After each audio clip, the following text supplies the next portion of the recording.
Hello, hello, hello. This is Granddaddy Pendragon. I should probably first explain that name. Uh, Granddaddy because, well, I'm a grandfather. And Pendragon is kind of a play on words. I used to be a student at the University of Pennsylvania, but I lived at the time at an apartment that was pretty much on the Drexel campus, and the Drexel mascot is the dragon. So I just conflated the two and called them, Pendragons. So, ergo, the name.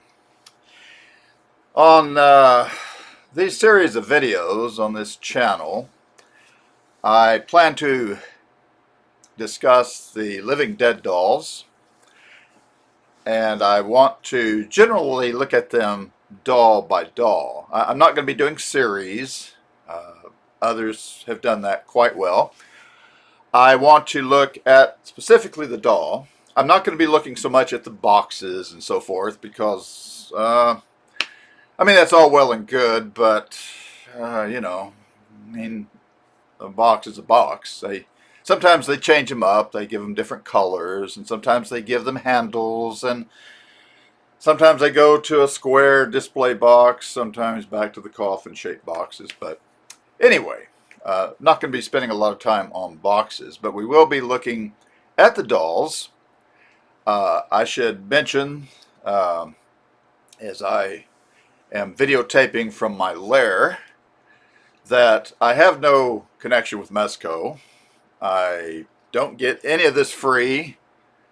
I've had to, like most of the rest of you, I've had to buy all of this for my collection. And so what I say is simply the musings and reflections of someone who enjoys the living dead dolls and likes to collect them.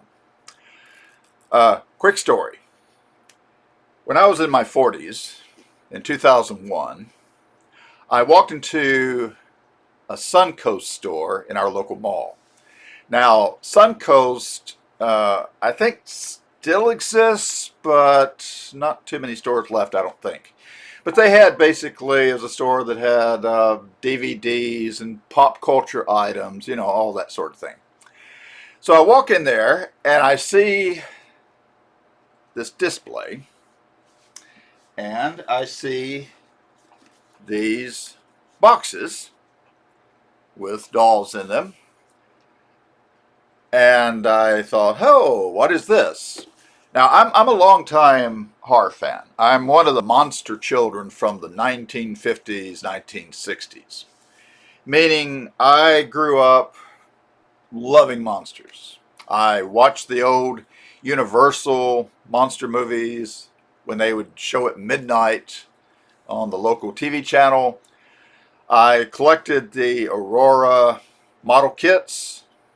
Had pretty much all of them, I think, except for maybe I didn't have the guillotine one, and I'm not sure I had the forgotten prisoner at that time. But I had, Dracula and the Creature and the Wolfman and Frankenstein et al. I used to read Famous Monsters of Filmland religiously, as well as magazines like Creepy and Eerie and, all of that ilk. So I just loved horror. So when I saw these boxes that were shaped like coffins and had dolls in them, this one, of course, doesn't, but just showing you the box, one of the rare times I'll be showing a box on these videos, I thought, well, this looks interesting. And so I bought one of the dolls. And the first doll that I bought was the premier doll, and that is Sadie. And this is the original Sadie that I bought back in 2001. So she's like me. She's gotten a little age on her, but she's still in good shape.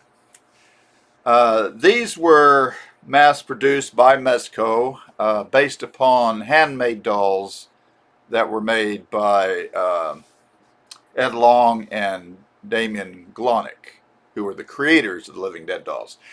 They sold the handmade dolls at conventions. I didn't go to conventions or anything like that. I didn't know they existed. So I just came in once they were mass produced.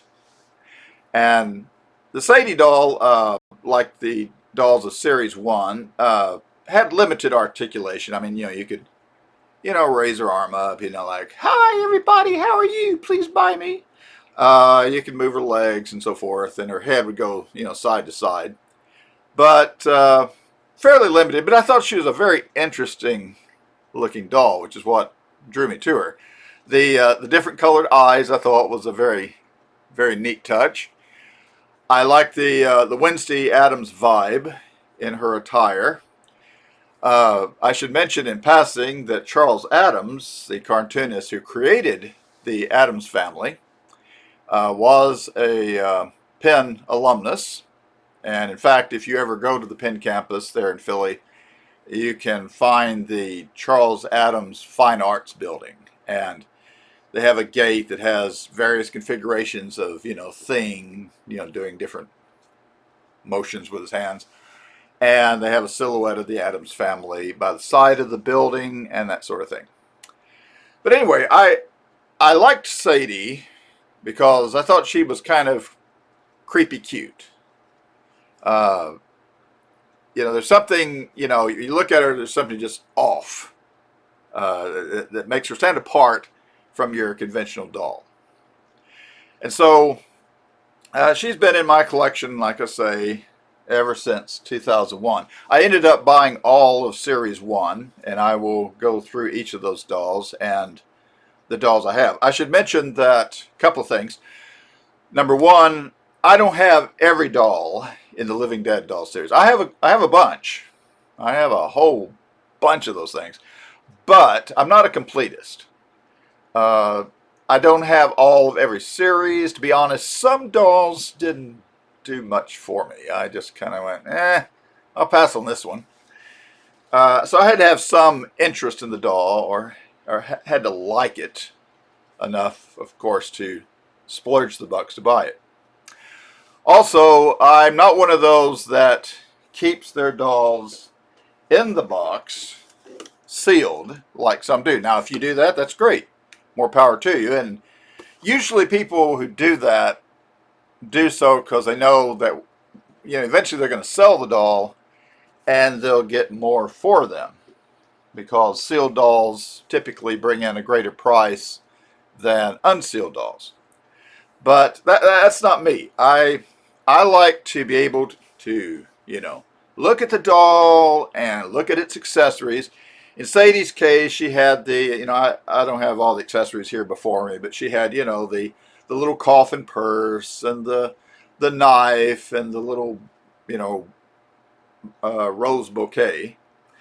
And I like to look at all that stuff, and I like to look at the doll, So if you're one that likes to keep your dolls sealed, that's great. Not judging. I'm just saying that's not me. So anytime I get a doll, no matter how exclusive it is, I take it out of the box. I have one, I think, that is sealed, and that's because it has the Tower Records price tag on it with the actual price at that time. So I thought it was kind of interesting. Sadie probably, I think, gets her name from Susan Atkins, who was a member of the Charles Manson cult or family. Manson called her Sexy Sadie and Sadie Mae Glutz and various forms of the name. So I think Sadie is probably a callback to that. Later, the Series 1 dolls were reissued for the, I believe, 13th anniversary. This is the Sadie doll from that reissue. As you can tell, she's looks, very, very similar to the other original Sadie. I think her hair is not quite as thick, and if you look on the back, she has a tattoo with 13 which lets you know that she's a reissue. She's not the original. So very, very similar looking dolls. But the new one has more articulation. You can like bend her head forward and back and to the side and all of that. Lot more configuration than the original Series 1 model. So, anywho, that is Sadie. In future videos, like I say, I'll be looking at specific dolls through Series 1 and onward. We'll be looking at some exclusives. I do have some dolls that are hard to find, that are pretty rare. But hopefully, for those of you that maybe are thinking about collecting Living Dead dolls, this might be kind of an introductory primer in some respects. Let you see what the dolls look like. And you can tell if you want to buy them and invest in them. You can find them, of course, the run of these dolls is over. You have to find them on the secondary market like eBay, Mercari, or what have you. And the prices can range from fairly reasonable to outrageous. So shop around, compare prices. You can get them boxed, unboxed, sealed, all of that. And so that determines usually how much you'll pay for them. Like this 13th anniversary Sadie, she came unboxed, but she was in very, very, very good shape. So I didn't pay that terribly much for her. And the original Sadie, I think, was like, I don't know how much, $25 or whatever it was back in those days. But you can still get her at a pretty, reasonable price for Living Dead dolls. They tend to be expensive compared to some other lines of dolls, but I think they're well worth collecting if you like that sort of thing. So thank you so much for tuning in to this introductory video, and I hope that you have a super day today, and we will catch you next time.